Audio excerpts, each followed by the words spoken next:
Behringer Model D versus ROLAND Jdxa. $200 synth versus a $2,000 synth, $2,000 plus. You know what I mean? This is hitting in the close to $3,000 synth. You get this brand new, yeah, on the used market, or if you get like a little discount, you can probably get it for like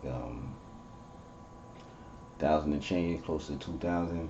I was lucky enough to get this for $700. I think 700, 800. I forgot, but I was lucky enough. But this is worth $2,000, no problem. And this is a Moog clone, what they call it, a Bogue Behringer Model D, which is a Behringer version of, I think it's the Moog Model D. And this is the mono synth.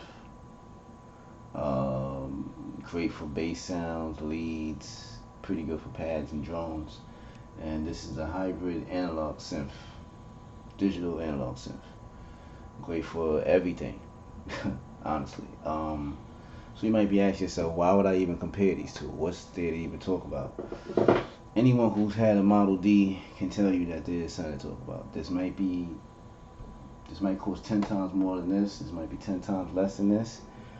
But this is very good at what it does. The bass on this is amazing. This is the classic bass that you've heard in a bunch of tracks. The low end on this is second to none. And I have to say that I thought I wasn't even going to need this or want this, right? Before I got this, my eyes was on this, right? Like I said, I had wanted this, and then I seen a bunch of YouTube videos, which talking a lot of smack about it, right? It's just like, nah, this ain't what it is. This is not, And I can say I see the problems. This has a lot of issues. This doesn't have a lot of issues. This has some cons in it that would turn a lot of people off, with a bad taste in a lot of people's mouths. So I decided not to, and then I ran across a YouTube channel, Todd Smith Synth, I believe that's his name, and changed my mind on it. Completely changed my mind on it. And then I didn't want this no more. There was a time when I wanted this, and I didn't want it no more, and I was like, I'm just going to get this for my analog mono synth. I had the mini lug at the time, and I was, that was my plan. Use the mini lug, use this, use the Jdxa synth. I was always planning on getting the wave state. That wasn't even the thing, right? Actually, I think I wanted the model wave. But then when I got this, I switched my mind and get the wave state. But then, like I said, I seen the YouTube channel, and I got this, right?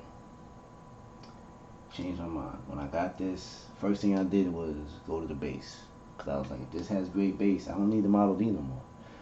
Got to the bass, and the bass is amazing on this. It's a great bass machine, right? And then I wanted to get the Pro 800, and I was looking at it, to add more analog voices to this. And I wanted to get it, and it was sold out for a couple months. It was on backlog. So I said, you know what, why not? Let me get the Model D, and if I don't like it, I'll sell it and use it to fund my Pro 800. When I got this, I sold it right away. I couldn't figure out how to tune it. I couldn't figure out what was wrong with it. I thought I had a defective unit. I sold it. I got another one. I had the same problem. What I didn't know was I had to press this little button right here. Once I pressed that button right there, my life changed. The bass on this blows this out the water. Let me not say it blows it out the water, but it's better, right? This bass, I use this for specific use cases. A lot of times, it's in stereo, unless I use the third analog drive output. And this Model D bass is amazing, right?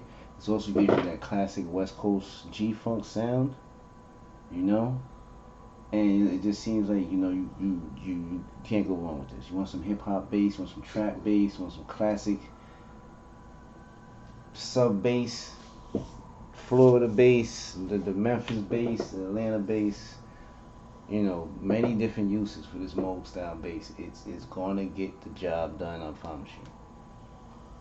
This bass is amazing. And it's something to ride home about. A lot of times people say, oh, things are nothing to ride home about.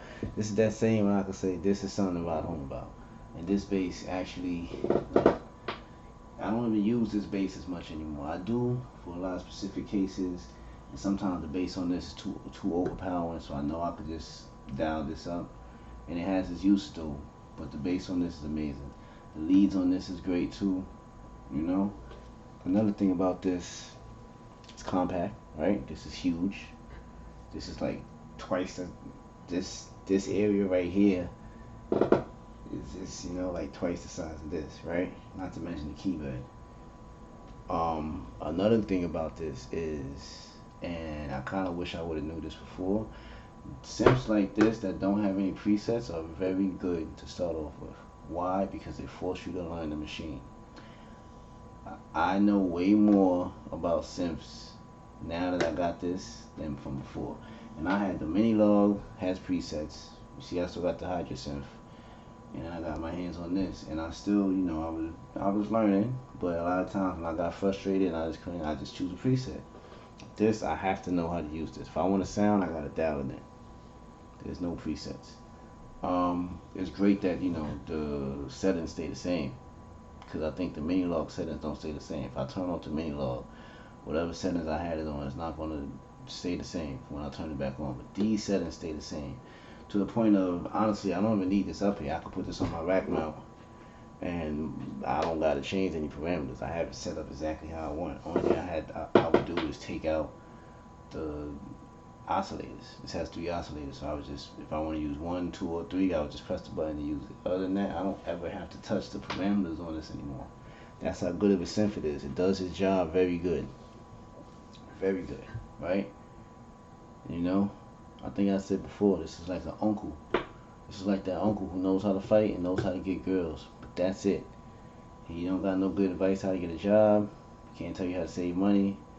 He can't tell you any good advice in life. He can fight. He can teach you how to fight. He can teach you how to talk to girls. That's this. This is the uncle that's, can do a whole bunch of stuff.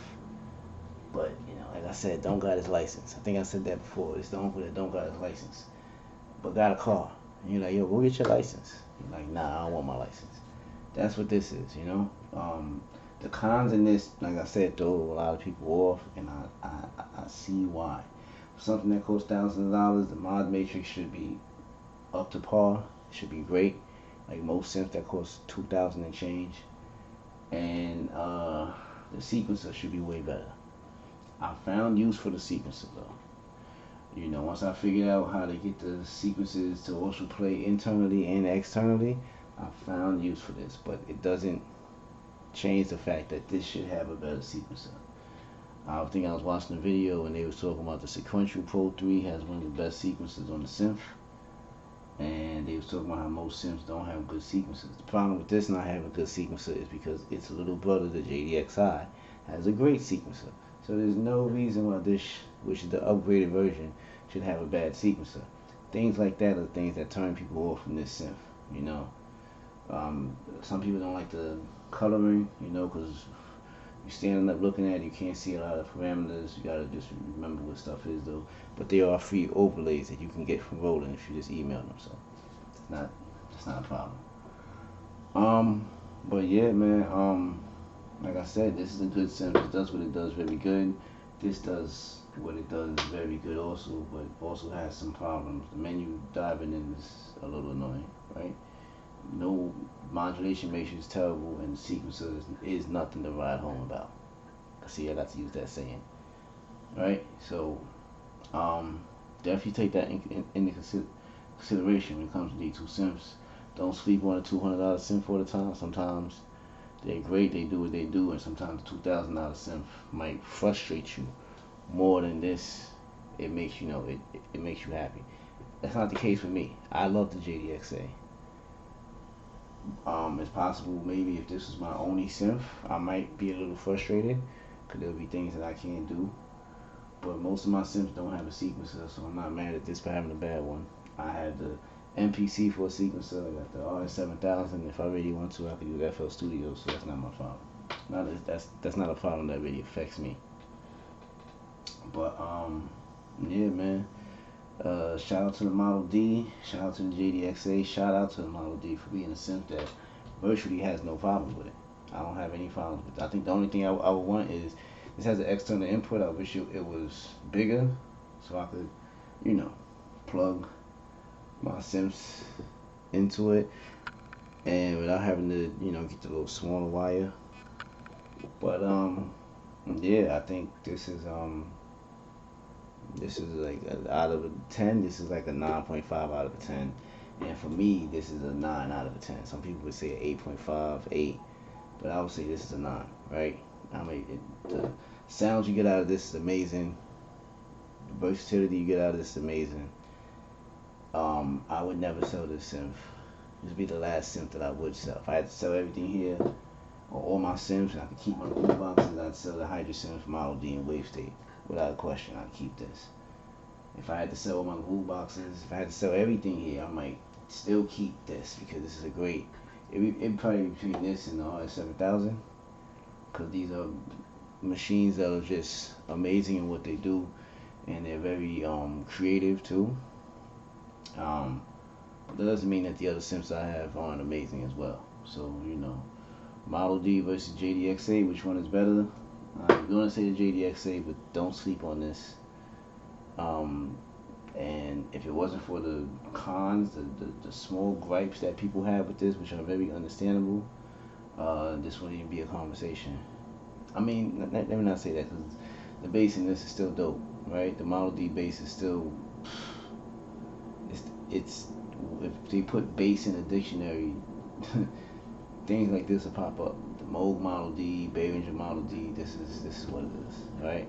I can make a lot of trap sounds out of this without even doing much. You know, I don't gotta even do anything. I could just go up and down the octave, and I got the bass, and I got the lead, and that's it. So you already know, hopefully I was able to help somebody, give somebody some insight on what to choose. And, you know, if they wasn't sure what to get, or, you know, the comparisons between a very expensive, top-notch, advanced hybrid synth and just a regular mono synth. And, you know, what's the uses for both. This is I usually use on my hooks, and like I said, I use this for bass. So you already know, Dreambone's President, Teflon Shogun, and I'm out.